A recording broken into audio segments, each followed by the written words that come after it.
Welcome to a TV20 news break. I'm Dan Monroe. After many years of service, Fire Chief Angelo Cavillo is hanging up his helmet. I never expected that retirement would be one of the most difficult parts of my career. I had sleepless nights, multiple alarm fires, and the challenges of being the Chief Division of Fire. But nothing prepares you for your separation from this great career. My ultimate honor was to serve as Cleveland's first Hispanic fire chief in over 153 years, and I thank you. During his time as chief, Cavillo has achieved many successes that put the Cleveland Fire Department on the right path for years to come. It was a demanding position, but I stayed grounded in my family and in my faith, keeping the health and safety of my Cleveland firefighters as a top priority. I will always be extremely proud of this division. I leave it with a top ISO 1 rating, an accredited fire training academy, and a bright future. I leave it better than I found it. Council President Blaine Griffin, along with Ward 8 Councilman Mike Polensek, attended the press conference and presented Chief Cavillo with a proclamation. Chief, you rose to the occasion. I had the chance to serve with you in cabinet. I've always respected your professionalism, your due diligence, and your responsiveness to the community. You know, I appreciate your years of service. As a senior member of council, I think I've served with you in one capacity or another for a very, very long period of time. You've elevated the Cleveland Fire Department. We are very proud, and I've always maintained, and I've said publicly, I think the Cleveland Fire Department is one of the finest in the country. Even the state fire marshal stopped by to congratulate Chief Cavillo. On behalf of the State Fire Marshal's Office, we want to congratulate you for a very honored and distinguished career in Cleveland. And I also want to thank your family for sharing him with the citizens of Cleveland and the state of Ohio. It's made a big difference in protecting the lives of scores of citizens. Everyone here at TV20 would like to thank Chief Cavillo, who officially retired on May 13th, for his years of service and wish him the best on his retirement. In-Demand Jobs Week is the statewide celebration of the jobs, industries, and skills that are in demand in Ohio, and TV20 was there to cover the Greater Cleveland Hot Jobs Mini Expo. In a joint initiative between the Cuyahoga County Sector Partnerships and Ohio Means Jobs, the 5th annual In-Demand Jobs Week brought 4 sectors of the workforce together to match Ohioans with workforce opportunities and training. With us being able to communicate and pull everybody together and be able to educate the community, I think is extremely important. Again, because some people don't think they're worthy of certain positions. Some people are not aware of what their transferable skills are to be able to allow them to be able to get these positions. And so, again, with us collectively all together, showing that not only that you have individuals that care, but we want to make sure that you succeed. The 4 sectors represented at the event were healthcare, manufacturing, information technology, and construction. Despite the pandemic, many fields flourished over the past 2 years and are looking to expand even further, but lack the manpower to do so. Through Ohio Means Jobs and events like In-Demand Jobs Week, employers wish to incentivize potential new employees through training or onboarding programs. We're talking about developing careers that lead to family-sustaining income, okay? So if you have a job in construction, and if you have a job in manufacturing, or healthcare, or tech and IT, your income never goes down. Your skill level increases, and your income never goes down. So that's what we need to be able to support our families. One such example is the partnership between Cleveland Clinic, Metro Health, and University Hospitals. Together, they provide a training program for potential employees who then get a direct gateway to interview with one or all 3 of the healthcare providers. One thing specific to healthcare that we are offering is the Healthcare Sector Partnership On-Ramp. It's an 8-day training program.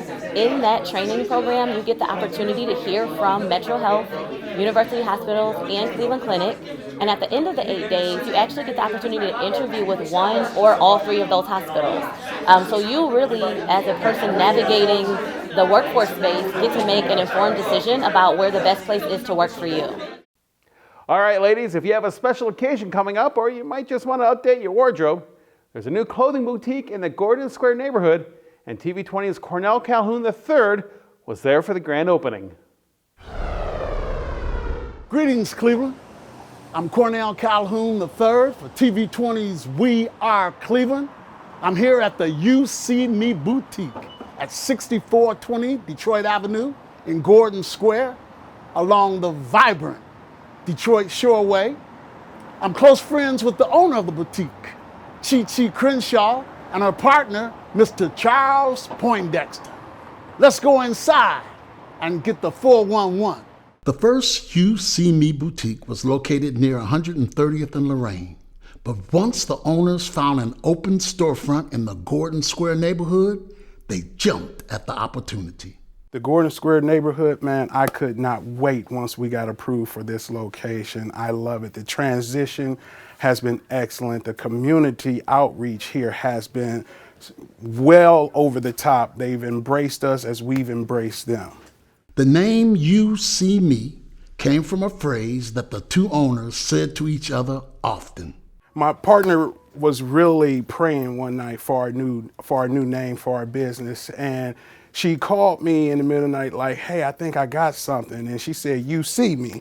And I was like, okay, well, that's cool. It's something we say to each other and everything like that. And then we both just diligently prayed on it, and that's what stuck, yes. I used to model, so fashion has always been in my blood.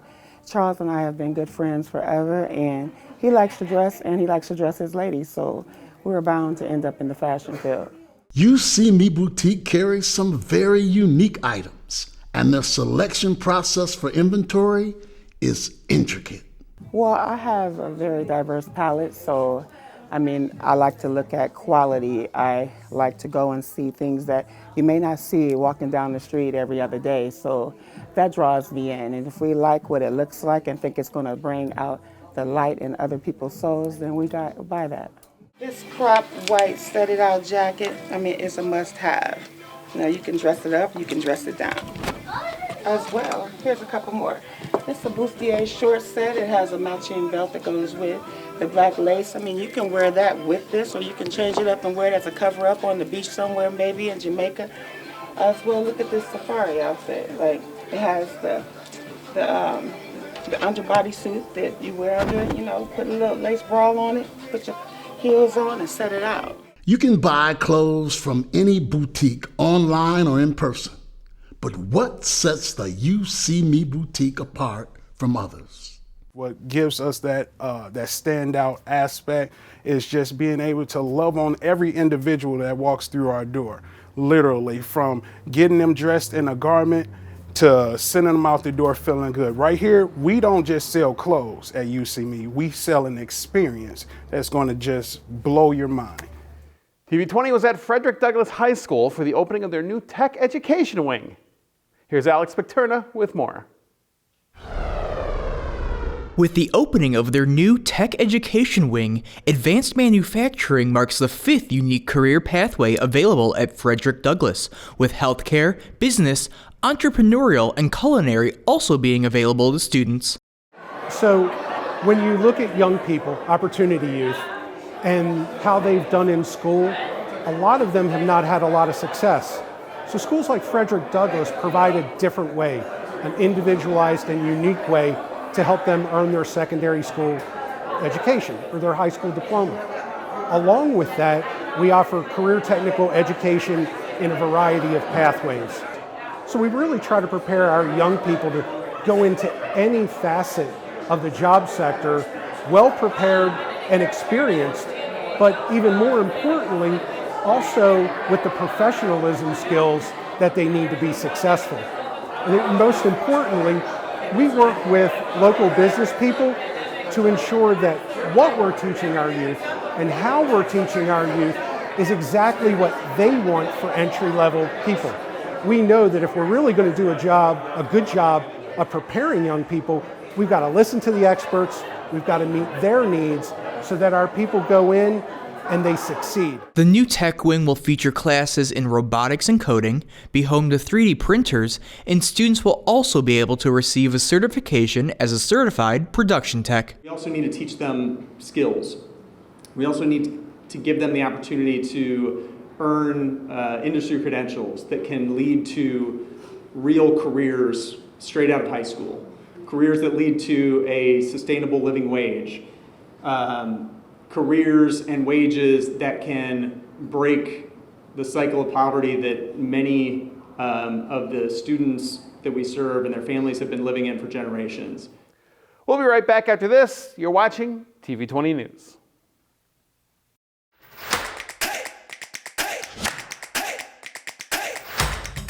Celebrate the 2022 Cleveland Asian Festival, taking place in Cleveland's Asiatown, Saturday, May 21st and Sunday, May 22nd from 11 a.m. to 7 p.m. Enjoy different cultures with our World Market, ethnic performances, fashion show, and Asian pop competition. Be part of the fastest growing festival in Northeast Ohio. Listen to live music on stage and across the event grounds. Enjoy authentic Asian cuisine from across Ohio. And check out a free health pavilion located in Asia Plaza. Enjoy live martial arts demonstrations and other activities. For more information, visit clevelandasianfestival.org. Welcome back to TV20 News. I'm Dan Monroe. In honor of Arbor Day, the Ridall campus celebrated the best way they know how, with free trees. Well, I want to just say thank you to the Western Reserve Land Conservatory for having me at this special event, and thanks to Ridall and Kima for your hard work. To have this in the East Side, as a son of the East Side, truly means the world to me as a mayor and a citizen of this great city. And as mayor, as you know, we are committed in our administration to climate justice, to environmental justice, and to making sure that we make sure that the benefits of the green economy and trees and enhancing our tree canopy, particularly in neighborhoods of color, is a key priority for our administration. Through a collaboration between the Western Reserve Land Conservancy and the Ridall campus, trees were being given out to interested residents on Cleveland's East Side. President and CEO of the Western Reserve Land Conservancy, Rich Cochran, spoke on the important health benefits trees have towards both physical and mental health. We now know that without an urban tree canopy, children in particular cannot grow up in the same kind of healthy, nurturing environment that kids who are in a healthy canopy can. And we're seeing differences in everything from asthma to even IQ scores. Crime is reduced, stress is reduced. Really everything that you want to get better in a community gets better when there are trees, and everything that you don't want in a community gets worse when there are no trees. The 17-acre Ridall campus is gearing up to be the future home of the City of Cleveland's Tree Nursery, a part of the greater initiative to revitalize the tree canopy in the Forest City. Executive Director of Ridall, Kima Durden, is looking forward to working closely with the City of Cleveland and believes Ridall will be the perfect choice. A couple years ago, the city decided to take on an initiative where they would reforest Forest City. And that's going to require planting over 300,000 trees annually around the city to help increase the tree canopy of Cleveland. And so in order to facilitate that need, Ridall was selected through a vetting process to become the official site of that tree nursery. So we're really excited about it. We've started getting everything in preparation now. We have over 500 to 800 trees planted and ready to go. We'll be starting trees from seeds starting next week, another 1,000 or so. And then we're really excited about it because we believe at Ridall that you can never lose with a tree. A pop-up shop just outside the West Side Market invited anyone and everyone to come on down. Hey everybody, I'm George Gray from The Price is Right, and I want to say TV20 and the City of Cleveland, come on down! We want you to spin the big wheel! The Price is Right is doing a coast-to-coast tour to celebrate the 50th anniversary of the show. Contestants could play a round of Plinko and spin the big wheel, all for a chance to win cash prizes or tickets to local venues. Although Drew Carey couldn't take part, Price is Right announcer George Gray acted as host for those lucky enough to come on down. So the experience has been incredible. The enthusiasm and the excitement that everyone brings is amazing. This is a very involved tour, but it's so rewarding seeing all of the contestants and participants that have loved the show for 50 years come out and hear amazing stories as well from people that have been on the actual show won prizes at the show or just have always looked forward to having the experience of The Price is Right. TV20 had a chance to catch up with a former contestant from Parma who appeared on The Price is Right, who was not only excited to take part in the game again, but to also see it come to Cleveland. Oh, well, I airbrushed this t-shirt and then, waiting in line. I don't know how the selection goes, but they picked me out of the audience and I got right up on stage. I won an $11,000 hot tub. I won a surround sound with stereo, a $3,500 popcorn machine, Molly Maids for a year, a 12th place setting of fine bone china. I got a flat screen TV, I'm not sure what size it was. I got a Surrey, that's a 4-seater bicycle with a canopy top. West Side Market has really come around big time. I walked through there, I haven't been here in a while. People need to come back down here because it's really clean, it's very nice. They're doing some exterior work, but I'm impressed. It's really nice. Finally, the Rotunda of Cleveland City Hall was the backdrop for the annual Cinco de Mayo celebration. We have a war in this country right now on culture and teaching our history.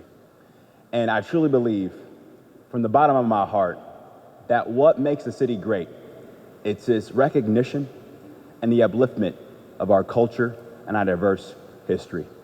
And I am committed as mayor to making sure we always celebrate our history as a people, the good and the bad, because that's how we're going to come together and solve all of our problems as a community.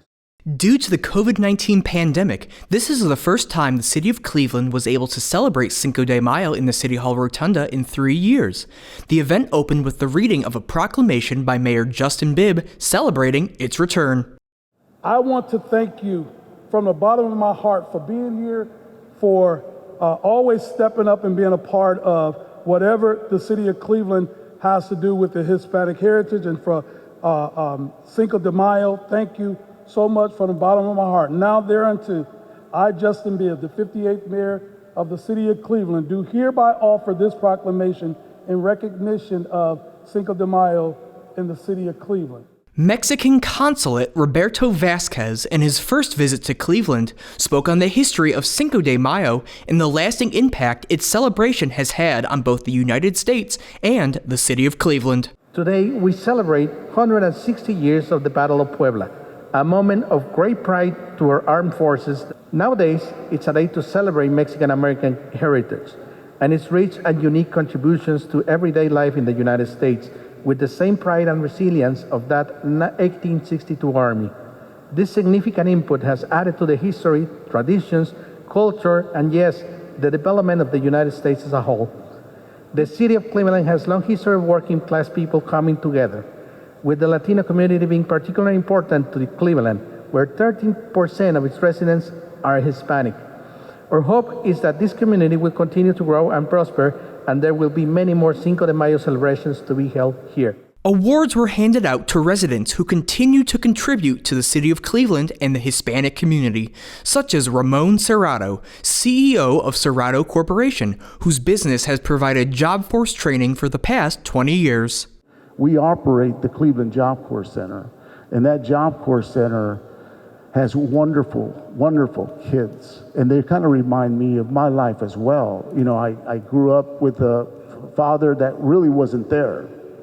He had some issues, but that's one of the reasons I say, well, I shouldn't be here because of the decisions that I could have made, that what I was influenced to make.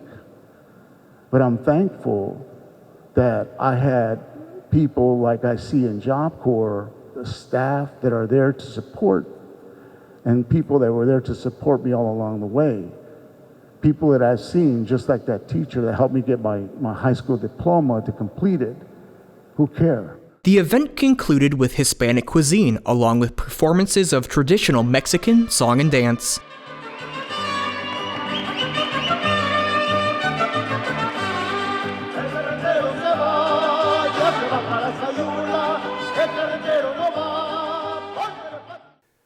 TV20 is streaming live 24/7. Visit TV20cleveland.com to see our live feed and more. Stay connected with TV20 wherever you go by liking and following us on Facebook and Twitter. And be sure to subscribe to our YouTube page to watch our numerous programs. Coming up next, learn about what's going on with the Cleveland Metropolitan Schools with this week's CMSD 360. Thanks for watching TV20 News. I'm Dan Monroe. Be sure to stay tuned for more on TV20, We Are Cleveland.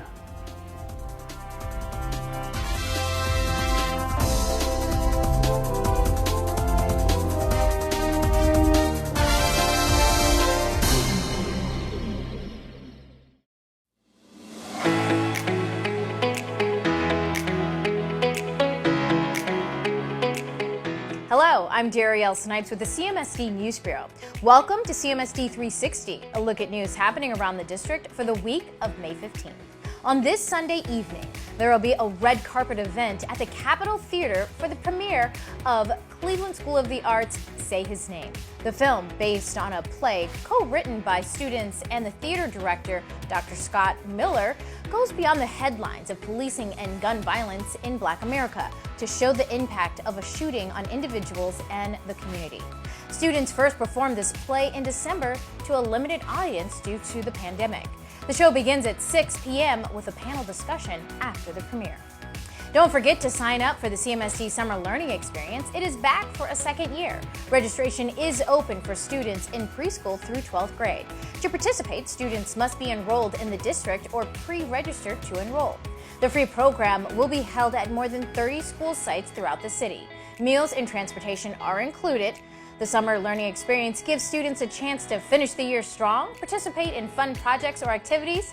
It begins on June 27th and lasts for 5 weeks for children in preschool through 8th grade and 4 weeks for high school students. To learn more and to register now, go to clevelandmetroschools.org.